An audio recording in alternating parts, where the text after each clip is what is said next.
The 89th regular legislative session is over, and now that the dust is settled, it's time to take a look at some of the laws that will be coming into effect and how they will affect the lives of Texans. I'm John Mondi, Communications Manager here at TPPF, and today I'm sitting down with my colleagues Jose Melendez and James Quintero from TPPF's Taxpayer Protection Project policy campaign, which deals with protecting the money in your pocket and making sure that government actually works for your best interest. Jose, James, it's great to see you both.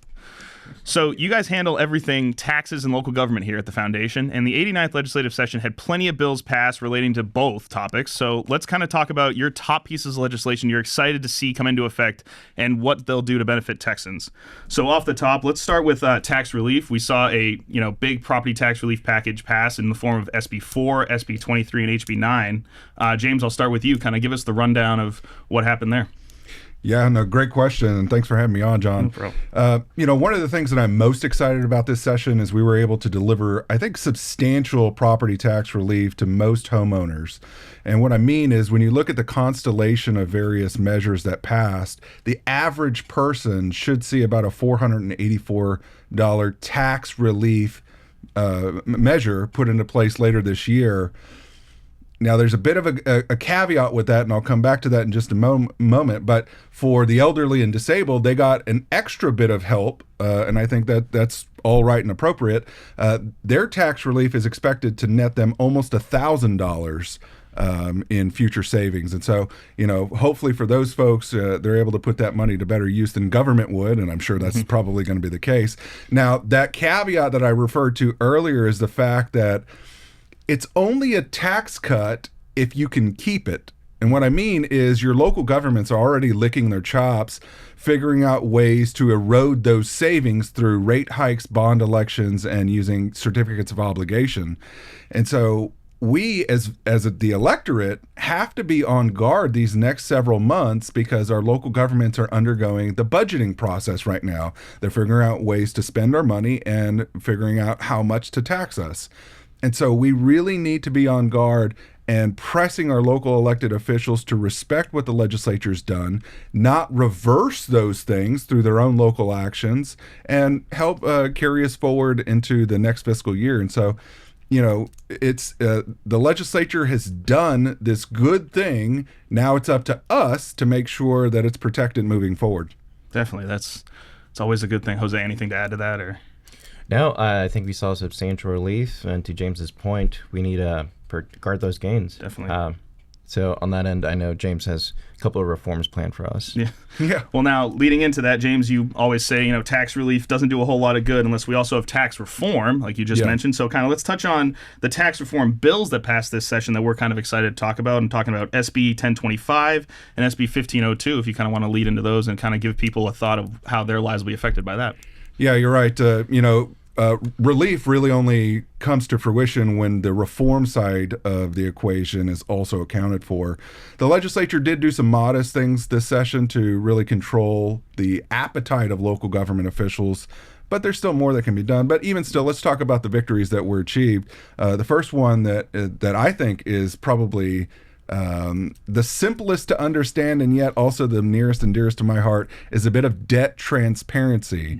And what I mean is that coming into this legislative session, we had this reform in place that was installed prior that required school districts to notify everybody that, hey, we have a bond proposition and this is a property tax increase.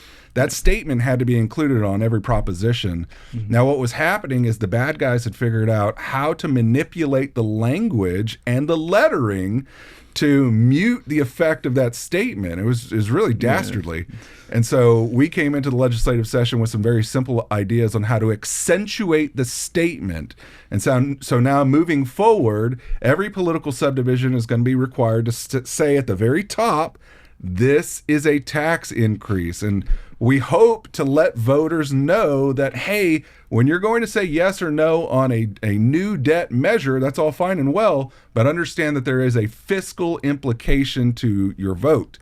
And so we're trying, again, to help people make the connection between new debt and new taxes. I hope SB 1025 takes us to that point. I hope so too. It almost sounds like the commercials you see for a medicine where it's like they say the side effects really fast at the end, so you don't understand what the heck's going on. It's funny how they'll find ways to find loopholes, but and I'll add to that. Yep. How this improves what we previously had is that school districts got very crafty, right? And you mentioned that they would go in, and because the statement had to be written in all caps, they would go in and just make everything all caps. So it would get lost in that sea of just jargon. And so now this go around, it says, and it says explicitly on Senate Bill 1025 that it has to be mixed letters. Like everything around that statement has to be mixed letters. The fact that we even have to say that in a bill, it just sounds very childish. It's very ridiculous. But it is an important reform that got across the finish line. And by the way, one extra point, this reform originated out of a concern that you had a lot of school district officials who were out there, I think, misleading voters by saying, hey, vote for this thing and it won't affect your tax rate, right? So they focus in on the rate. Well, for those of us in the know, we can very quickly spot the error there. But for most people, they don't understand that there's supposed to be an inverse relationship between rates and values. As one goes up, the other should come down. If one stays the same while the other is going up, then your tax bill is going to go through the roof. And so, they play these games with rates and values so as to manipulate the outcome and trying to achieve, their victory on their end.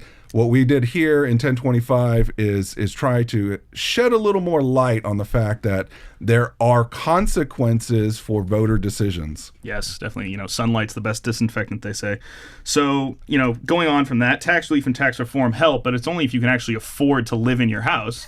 And questions of, housing affordability in Texas have been one that, as an issue that we at TPP have taken on. So kind of reflecting on the bills affecting housing affordability, Jose, I'll go to you. SB 15, reducing the minimum lot size, SB 840 and 2477 meant to, release the red tape regarding converting commercial real estate into residential real estate, and HB 24 repealing the tyrant's veto. Kind of take us through those and what kind of happened here. And James, feel free to jump in at any time. Yeah, so I'll set the stage on this one because I think we have to go back to the 88th legislative session, where back then we were running on some of these bills, and I feel like that at that point in time, TPPF was new to this issue set. And it was a ragtag effort with just a handful of folks just running a very short campaign trying to push these bills. And we got got third-party review across the finish line, but came up short on many others because they were just so new issues for us. Came back ahead of this last legislative session, and where we built a huge coalition around this, a very organized, concerned, unified effort, across the political spectrum, and it set us up for success. We had our bills ready to go, our champions lined up ahead of the legislative session, and really, we all got behind the need to make housing more affordable in the state of Texas. Texas is booming in population, but the amount of housing supply is just not keeping up with that boom. So Senate Bill 15. Senate Bill 15 allows us to create starter homes. So essentially what we're doing is in new Texas neighborhoods, we're allowing for a minimum lot size of 3,000 square foot, which, saves, taxpayers, costs in the final sale of your home. Senate Bill 840, which you alluded to, is commercial to residential. So basically this says, hey, builder, you no longer have to go through this arduous process of petitioning to rezone a commercial area for residential housing. Now you can bypass that and start building residential units in commercially zoned areas. SB 2477 gets at office conversions. So essentially, if we have a vacant office building in downtown Austin, you no longer have to petition the city to start building residential units within that vacant building. Now, if a builder wants to do that, they can go in and do that, whether it's the entire building or a floor, convert it into residential. Okay. And then lastly, House Bill 24 gets at what we affectionately call the tyrant's veto. It's the valid petition process where basically 20% of folks down the street from you can say, hey, we don't want this development happening in our neighborhood. And you could be towards the end of that construction, and they can stop it right there on the spot. And the only way that it can be overturned is by going to city council and getting a 75% approval from city council, so a supermajority. Gotcha. This bill, House Bill 24, lowers that or raises the threshold from 20% to 60%. So it's more adequate and it's more reflective of the community, right? And then in terms of overturning that should they reach that 60%. Now you go to city council, you only need a simple majority. So huge wins across the spectrum on the housing affordability front. Wins that we thought maybe we get one or two. We got all four of our major priority bills. Is it James, anything to add? Yeah, let me just add that, why does this matter? Why does the tyrant's veto matter? Why does it matter how much, the minimum lot size is and on and on? I think at the end of the day, what we're trying to do is get government out of the way and allow market participants to be able to meet demand and or purchase a home without too much government interference. Because as we all know, government regulation and red tape adds to the cost of a home. And with home prices the way they are right now due to other factors, I think that's a really great way that policymakers can rein in some of the worst excesses of the system and make it so that first-time home buyers in particular are able to enter the market and actually purchase a home. And so, there's lots of nuance here and policy detail, but at the end of the day, what the foundation sought to do, and I think with its friends and allies absolutely did, is we made it easier for the average person to be able to buy a home. And that's going to be a big deal going on down the line. Yeah, the best way to put it is helping folks get closer to the American dream. Definitely. Yeah. It's basic economics, right? You increase the supply, the demand's there, and, it should solve a lot of our problems. So kind of the last catch-all, with TPP, we're kind of the catch-all campaign. We have tax relief, tax reform, and then, other things just get thrown our way, and we kind of have to, go from there. So, a couple, bills we saw pass were HB 4214 and 4219 regarding PIA reform, the Public Information Act, kind of shedding a light on different issues regarding government transparency. We saw SB 1333 regarding squatting, which is a big issue that we kind of helped tackle, and we've kind of heard the horror stories of squatters in people's homes, and along with HJR 98, extending the deadline for the Convention of States here in Texas. So, James, I'll start with you. I know PIA is very near and dear to your heart. Kind of walk people through what these reforms are meant to do and make it and how to affect their lives. Yeah, 4214 actually gets at a small personal frustration of mine, which is that when I'm trying to ask the government a question about what it's doing with my money or resources, sometimes it's really hard to find that person in the governmental entity who you have to submit the question to. And so what this proposal does is it effectively creates a centralized database of email addresses in particular, where the average person can say, hey, look, I've got a question for the city of Austin, and I don't know who to send it to. Oh, look, here it is on the list. Let me submit my Public Information Act request to that person. So it's a very easy way for the average person to be able to quickly find who it is that they need to submit their question to. I'm going to be looking forward to that one come September. 4219 is a bill that kind of stemmed out of some concern that governments weren't responding to PIA requests. So for me in particular, I'm nosy. And so I submit a lot of these things, and sometimes I don't hear back immediately from a governmental entity, which makes me wonder, did I submit my question to the right person, right? Yeah. And so what this bill does is it says, look, governments, you guys have a 10 business day window to respond to that requester's request. If you don't have any information for them, tell them. Just tell them, hey, we don't have anything for you. Don't just leave them dangling, wondering, hey, did I submit it to the right person? So this is our required response legislation that we worked with another coalition on, a terrific group of individuals who are very much interested in open government and transparency.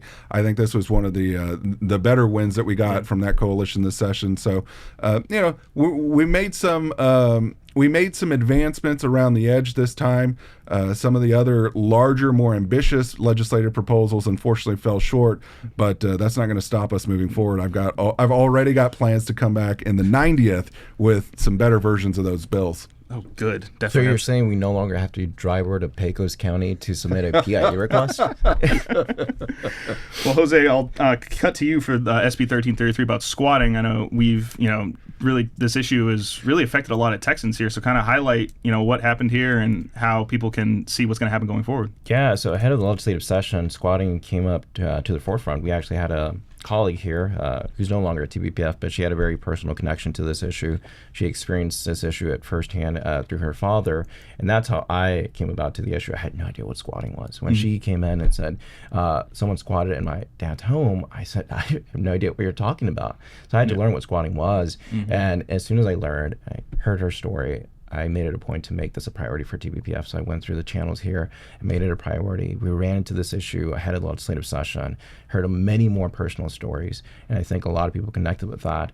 And so the crux of the issue was that there was no definition for what squatting was in the state of Texas. So that's number one. We define what squatting is. Also, the channels that folks usually have to go through was going to the court, basically trying to evict people who were squatting in your home. It's like, they're not tenants. They're people who have broken into your home. That is a crime.